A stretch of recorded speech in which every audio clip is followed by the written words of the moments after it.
saludo de paz y bien para todos. Soy Fabián Ramos Zambrano y vamos a estudiar hoy, a la luz de las Escrituras, esta polémica figura para algunos llamada el Papa. Vamos a estudiar el papado en la Iglesia. Vamos a ver qué dicen los textos bíblicos sobre este pastor universal que el Señor, como signo de unidad, ha querido dejar para que apaciente su rebaño. Recordemos que en las Escrituras se nos habla que esta misión fue puesta inicialmente en cabeza del apóstol Pedro. Pero Pedro no tenía ese nombre. Pedro se llamaba Simón. Y es el Señor Jesús quien pone el nombre de Pedro en la persona de Simón. Lo llama Kefas, que significa piedra. El nombre marca la misión del personaje. El nombre de Jesús, Yeshua, es Yahvé salva, Dios salva. Entonces este nombre de Jesús, Dios salva, marca la misión, el Salvador, el Redentor del género humano. Así vemos, por ejemplo, en el Antiguo Testamento cómo el Señor a Abraham le cambia el nombre por Abraham, que significa justamente padre de multitudes. Y ese nombre que el Señor sobreimpone en la persona de Abraham, al llamarlo Abraham, va a marcar precisamente lo que el Señor quiso en la persona de Abraham, constituirlo padre de multitudes, padre de todo el pueblo hebreo. Su descendencia, Jacob, por ejemplo, también en Jacob pasa lo mismo, ¿verdad? A Jacob se le cambia el nombre por el de Israel, de donde va a cobrar el nombre la nación misma. Entonces vamos a empezar por lo que ocurre con el apóstol Pedro. El apóstol Pedro, llamado Simón en su momento, cuando por vez primera se acerca a Jesús con su hermano Andrés, las Escrituras, el Evangelio nos narra que el Señor Jesús fija su mirada en el apóstol, fija su mirada en Simón y le dice que se llamará Kefas, en arameo, Kefas, que significa piedra. Kefas, que significa piedra. Vamos a ver entonces que este nombre, piedra, va a ser lo que va a marcar la misión del apóstol, porque el Señor justamente lo va a erigir como la piedra sobre la cual él va a fundar su iglesia. Vamos a situarnos de inmediato en el Evangelio de Mateo, en el capítulo 16, versos 18 en adelante. Ahí vamos a encontrar un pasaje muy importante que tiene ocurrencia y vamos ya a empezar a contextualizarnos, ¿verdad? Va a tener lugar en Cesarea de Filipo. El Señor en ese momento no está ni en Judea, donde había nacido, ni en Galilea, donde había sido su predicación, ni siquiera en Samaria, donde lo habíamos visto por algunos episodios, por lo menos de paso, sino que se encuentra en una ciudad estrictamente pagana, romana incluso, si se quiere. Recordemos, había sido embellecida, engrandecida por Herodes Filipo.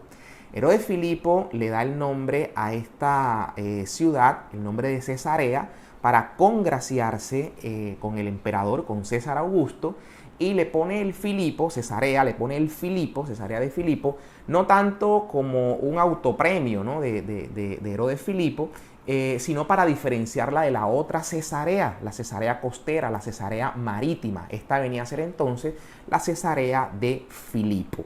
Aquí en esta Cesarea de Filipo se adoraba a un dios pagano que era de procedencia griega, porque esta región precisamente tenía incidencia griega justamente antes de esta intervención de los romanos.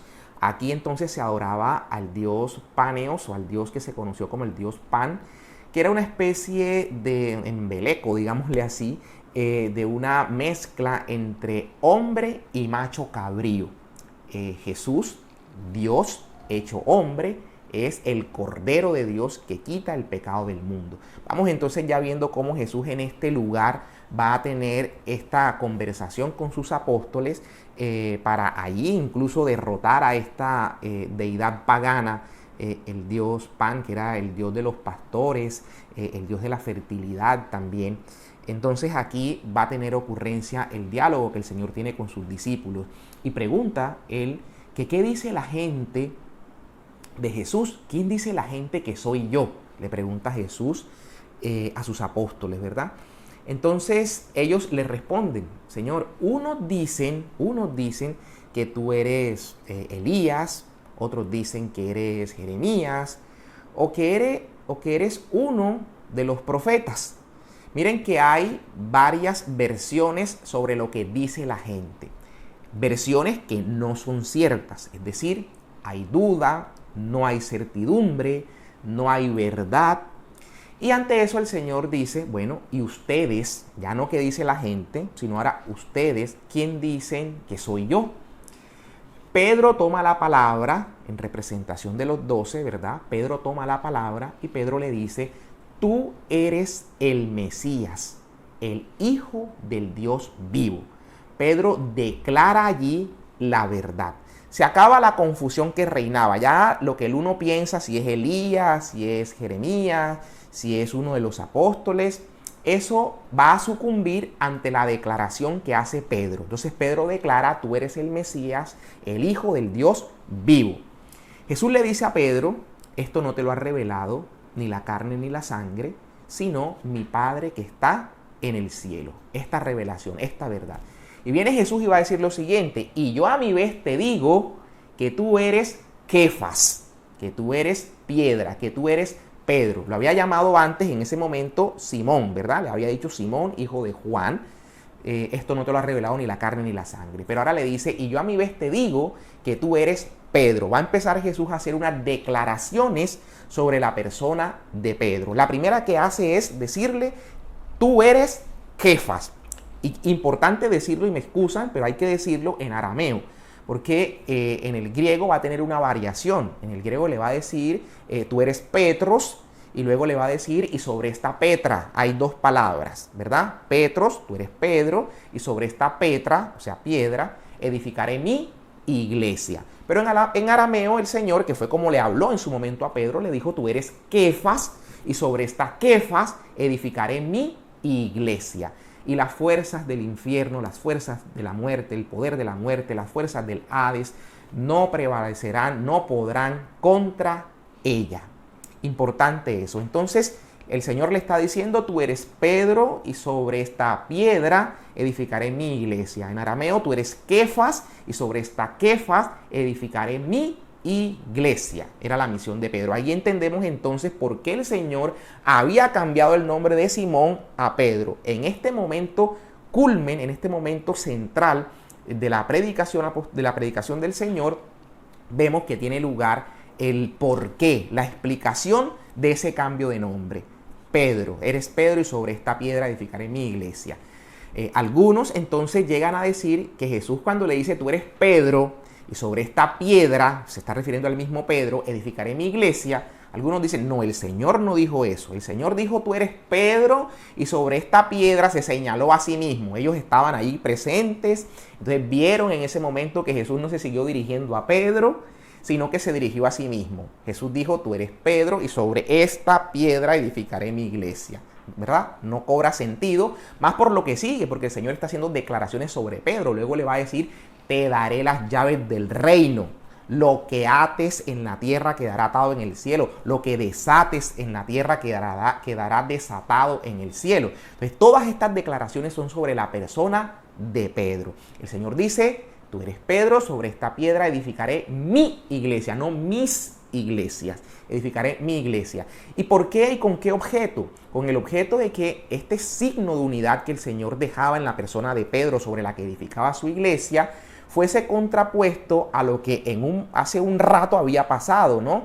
Algunos pensaban una cosa y otros otra, y otros otra, y otros otra. Ahora va a venir el tema en el que el Señor declara sobre Pedro la fundación de su iglesia para mantener esa unidad en la fe, esa unidad en la doctrina. Entonces es contrario a la iglesia de Cristo que unos piensen que es Elías, que es Jeremías, o que unos piensen que el bautismo sí, que el bautismo no, que unos piensen de una manera, que unos piensen otra cosa contraria y hayan doctrinas contradictorias en medio de la iglesia de Cristo. No, Pedro declaró la verdad y al declarar la verdad sobre esa declaración el Señor hace ahora sus propias declaraciones. La primera es que Él es Kefas, que Él es la piedra y que sobre esa piedra edificará su iglesia y que las fuerzas del infierno no prevalecerán sobre esa iglesia. Podrán venir todo lo que vengan, persecuciones, podrán venir incluso desmanes de los mismos miembros de esa iglesia, podrán venir falsedades, hipocresías, envidia, hasta los mayores pecados, pero el Señor mantendrá su promesa sobre la iglesia, porque está construida por hombres y los hombres vamos a fallar y vamos a tener falencia, pero la promesa del Señor nos alcanza. Entonces, el Señor hace esta declaración sobre la persona de Pedro. Vamos a ver aquí importante cuando el Señor le dice, a ti te daré las llaves del reino, lo que ates, es decir, casi le está diciendo lo que abras aquí, se abrirá en el cielo, lo que cierres aquí, se cerrará en el cielo. Esto tiene un paralelismo muy importante con lo que pasa en el libro del profeta Isaías. En el libro del profeta Isaías, en el capítulo 22, el profeta Isaías nos va a narrar lo que ocurre con Eliaquim y con Sebna, que son mayordomos del reino, ¿verdad? Lo que está haciendo con el Señor, el Señor con Pedro al darle las llaves es erigirlo como el mayordomo de su reino y en este caso inicialmente de su iglesia, al darle las llaves que son un signo de autoridad.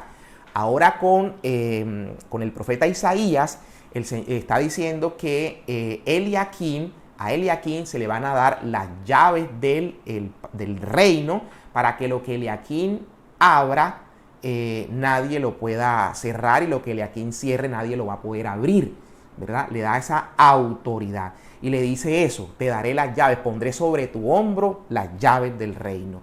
Entonces empieza ahí un discurso del profeta para hablar de Eliaquim y de esta autoridad y cómo entonces esta autoridad que tenía Sebna va a pasar ahora a Eliaquim y va a quedar con la autoridad en el reino, ¿verdad? En el reino. Es decir, quien quiera ir al rey debe pasar por este mayordomo, porque el mayordomo queda investido de la autoridad.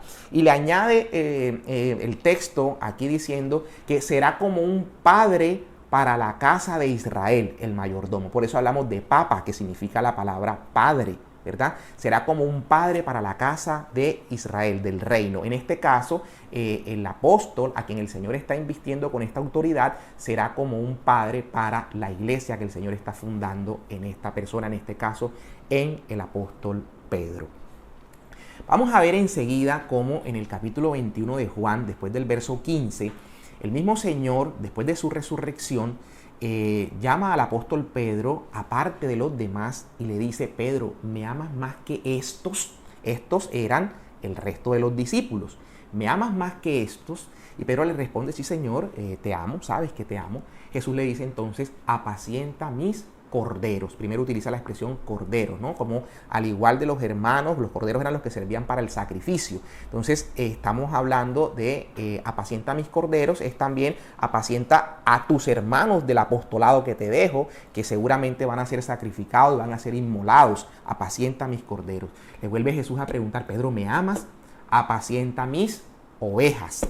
Le deja las ovejas del rebaño, ¿no? Como quien dice las ovejas de la casa de Israel, pero vuelve y le pregunta a Pedro, ¿me amas?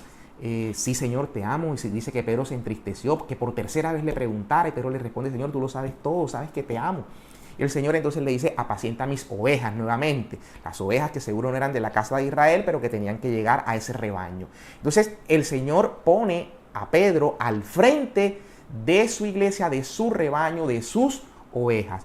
Hay algunos que encuentran en este pasaje, en esta forma, en esta triple declaración de amor de Pedro y en esta triple institución de Jesús de Pedro como pastor universal de su rebaño, que esto es como una especie de sanación de la negativa que había hecho Pedro por 3 veces también del Señor. Recordemos que el Señor le había profetizado que lo iba a negar 3 veces antes que el gallo cantara. Pedro lo negó, lloró amargamente y esto era como una especie de sanación de eso.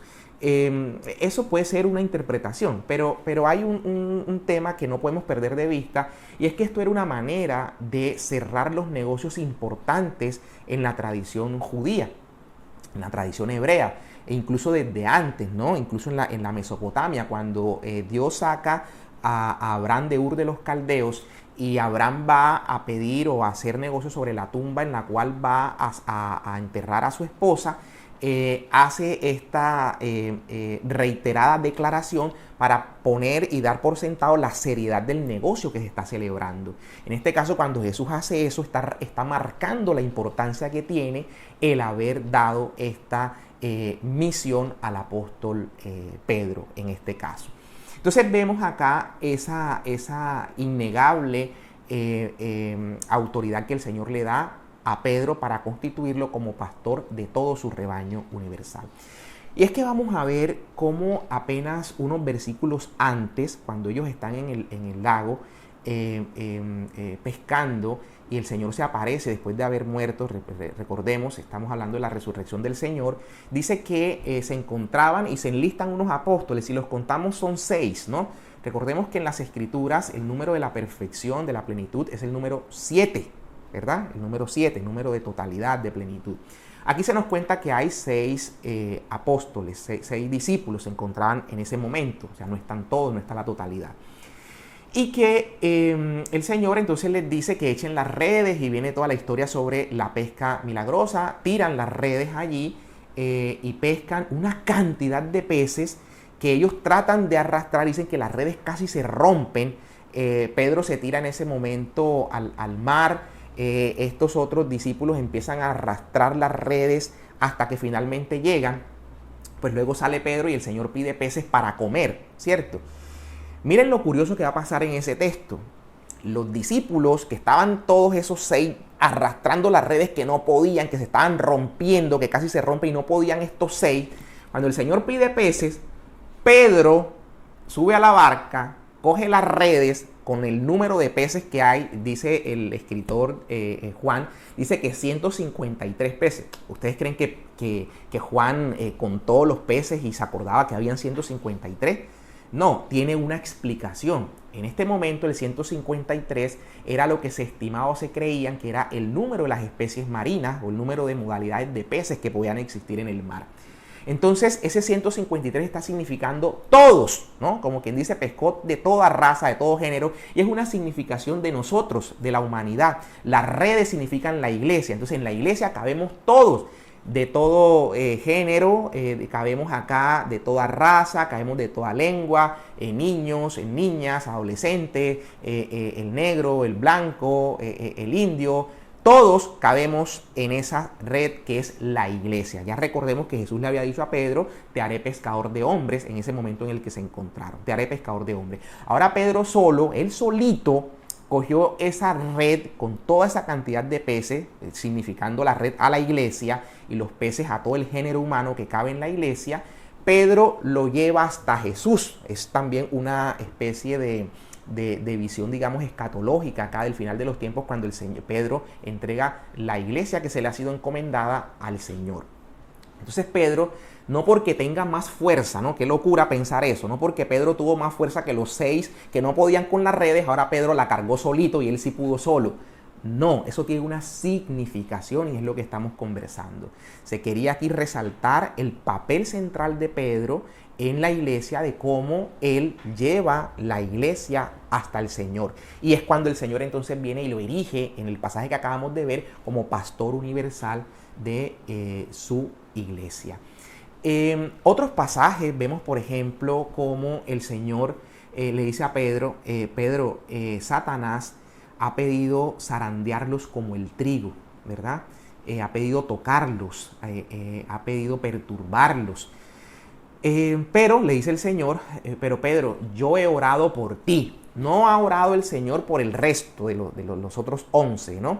Yo he orado por ti, para que tu fe no venga abajo y para que cuando tú estés firme, tú confirmes a tus hermanos en la fe. Miren la tarea que le deja a Pedro, la tarea de confirmar a los hermanos en la fe. Esa es una de las tareas también del pontífice, ¿no? Esa es una de las tareas del pastor que el Señor ha dejado como líder universal de todo su rebaño. Entonces eso se lo dice el Señor a Pedro. Le dice con claridad que ha orado por él para que su fe no venga abajo y para que él tenga la tarea de confirmar a sus hermanos en la fe, al resto de los apóstoles.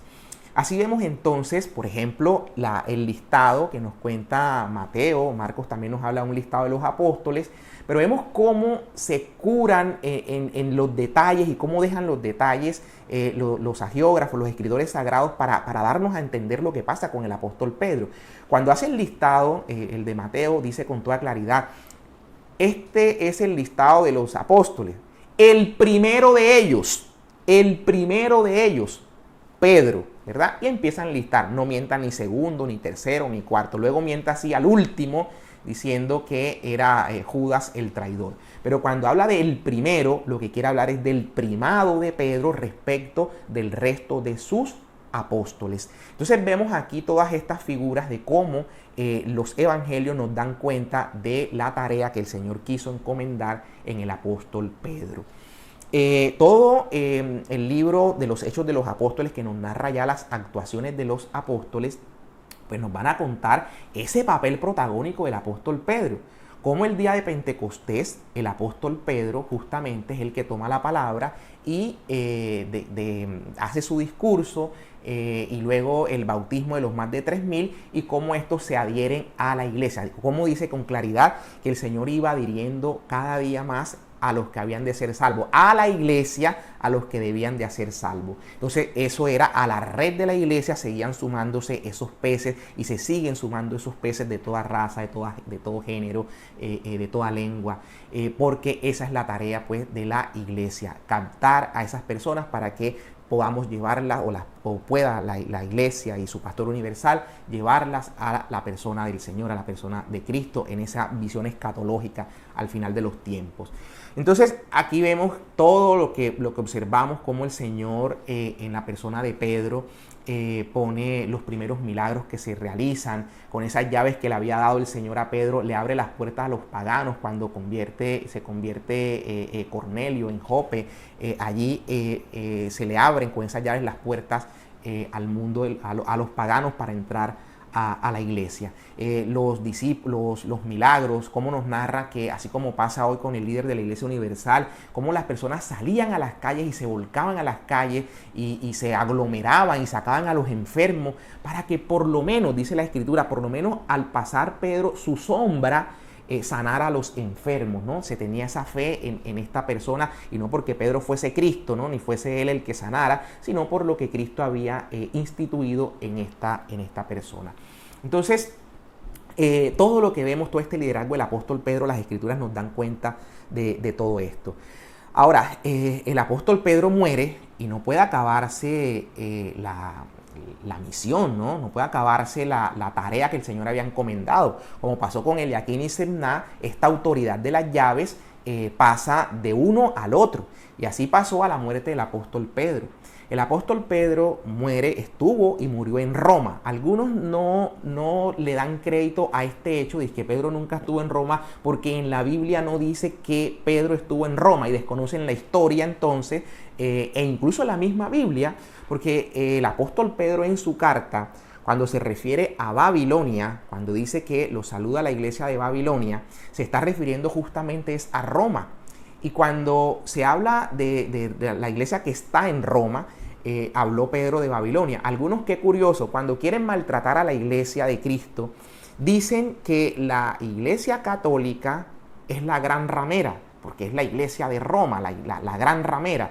Y la Biblia habla de la gran ramera, habla de que es Babilonia, ¿no? Babilonia. Entonces, como es Babilonia, algunos dicen, esa es la iglesia católica. No. Cuando se habla en este caso de la gran ciudad de Babilonia, se está haciendo mención a la ciudad de Roma, no a la iglesia que está en Roma, porque claramente el Apocalipsis dice que la gran ramera es una ciudad, no es una iglesia, sino una ciudad. Entonces, en este caso, Pedro habla, y se referían peyorativamente a Roma como a Babilonia. Recordemos que ya Babilonia, de hecho, había caído, el imperio babilónico. En ese entonces el imperio babilónico había caído, y lo que fue esa gran ciudad y lo que fue aquel imperio, Babilonia era la capital del imperio, pero todo lo que fue esa gran imperio de los caldeos había caído. Entonces Pedro hace su referencia a que la iglesia que está en Babilonia los saluda en la ciudad, en este caso en Roma. Pero más allá de eso, están claros los testimonios de entonces. Tenemos nosotros, por ejemplo, el testimonio de Tertuliano, tenemos el testimonio de Clemente Romano, que Clemente, esto es un dato importante que habría que dar, ¿verdad? Lo que pasa con Clemente Romano, que nace cerca del año 35 y es la persona de quien San Pablo habla en la carta a los Filipenses. Este Clemente Romano, que era colaborador del apóstol Pedro, se convirtió luego en el tercer sucesor de Pedro a cargo de la iglesia de Roma, siendo obispo de Roma. A la muerte de Pedro le sucede Lino, de quien también habla Pablo en la segunda carta a Timoteo, capítulo 4, verso 20, habla San Pablo de este Lino, que es justamente el que la historia asocia como el obispo de Roma que sucedió a Pedro luego de su muerte. Luego le sucedió Cleto o Anacleto, como le llaman algunos, y luego vino Clemente, fue el tercer sucesor del apóstol Pedro. Este Clemente fue elegido como obispo de Roma cerca del año 88 y envió una carta a los corintios donde da cuenta de la estancia de Pedro y de Pablo en Roma y de la muerte del apóstol Pedro, ¿no? Igual del apóstol Pablo. Esta carta de Clemente vemos cómo interfiere, entre comillas, el obispo de Roma, cuando ya en ese momento se le daba la primacía a Roma, este obispo cómo interviene. Y estoy hablando, recuerden que no ha transcurrido ni siquiera el año 100, no ha pasado el año 100. Estoy hablando de un obispo del año 80 que nació en el año 35. Y este obispo de Roma, en ese entonces, se dirige a los corintios, a la iglesia de Corinto, y les habla del ejemplo del apóstol Pedro y del apóstol Pablo y de su estancia en Roma, y los invita a cesar esas disputas que había entre la comunidad de Corinto, recordándole lo que había hecho Pablo también a esa comunidad cuando Pablo lo censuraba, porque decían unos, yo soy de Cefas, de Pedro, otros decían, yo soy de Apolo, yo soy de Pablo. Entonces Pablo hace esta censura a los corintios, y viene Clemente Romano y recuerda estas palabras de Pablo y dirige este comunicado a los corintios. Pero lo que quiero señalar es eso, cómo ya se hablaba de la autoridad que tenía esta iglesia de Roma. Y vamos a ver que justamente Irineo de Lyon, que nace cerca del año 140 y fue erigido como obispo justamente en Lyon, lo que hoy es Francia o parte de Francia, este obispo, que en el año 177 viajó a Roma cuando era Papa Eleuterio. Ireneo viaja a Roma a encontrarse con Eleuterio, a hacerle algunas consultas a Eleuterio, el Papa de entonces, digamos, la autoridad de toda la Iglesia Universal en ese entonces, y él regresa a las Galias, Irineo, y se encuentra con un tema trágico porque el obispo Fotino de esa comunidad había sido asesinado junto con gran parte de su clero y muchos laicos de entonces. Entonces, cuando llega Irineo es erigido como obispo en ese momento, y cerca del año 180 aproximadamente, cuando es erigido obispo, y Irineo entonces, en una de sus... Irineo, recordemos, había sido formado en Esmirna, de donde era oriundo también Policarpo, que a su vez era discípulo del apóstol Juan. O sea, Irineo era ese círculo que llamaban círculo joánico, de los que conocieron a los discípulos directos del apóstol Juan. Entonces, la teología excelsa del apóstol, de este Ireneo, lo llevó a escribir unos textos que se conocen, y ustedes lo pueden encontrar, se conoce como contra los herejes, que se refería a la herejía de los gnósticos. Irineo allí hace referencia a Roma, a la iglesia de Roma, calificándola como la iglesia con la que todas las demás iglesias deben estar de acuerdo, las demás comunidades deben estar de acuerdo. Ahí habla entonces del apóstol Pablo, del apóstol Pedro, que fundaron esa iglesia, que estuvieron en esa iglesia. Irineo se toma el trabajo de hacer el listado de los que hasta su momento habían sido los sucesores del apóstol Pedro como obispos de esa iglesia en Roma, y ejerciendo por tanto el primado en toda la iglesia universal. Entonces Irineo va a decir que a la muerte de Pedro le sucedió Lino, del que hablamos, que habla Pablo en la carta segunda a Timoteo. Después de Lino le sucedió Cleto, que después de Cleto vino Clemente, el que acabo de contar, Clemente Romano, del que también se nos habla en las cartas de Pablo. También se nos habla a los filipenses, se habla de este Clemente Romano. Después de Clemente le sucedió Evaristo, después de Evaristo vino Sixto, después de llegar a Eleuterio, digamos que es el último de los de la época, de Irineo de Lyon, ¿no? Irineo, pues, escribe esta carta, esta objeción a los herejes gnósticos en el momento en que Eleuterio era papa. Entonces hace todo este recorrido y habían pasado siete sucesores hasta llegar a Eleuterio, en el que se encontraban en ese momento. Entonces, ¿cómo da cuenta? Y hoy lo sabemos después de todo este, digamos, recuento que hace Irineo. Hoy sabemos que la historia data 266 papas hasta llegar a Francisco, ¿cierto? Y da cuenta de que Pedro murió justamente en Roma, fue crucificado. Ya Jesús le había dicho, cuando le dice, después de haberle encomendado a la iglesia, Jesús le había dicho a Pedro que cuando envejezcas, pues extenderás las manos y otro te vestirá. Usa esa expresión el Señor, y claramente el evangelista nos dice, para narrar el tipo de muerte del que iba a ser objeto.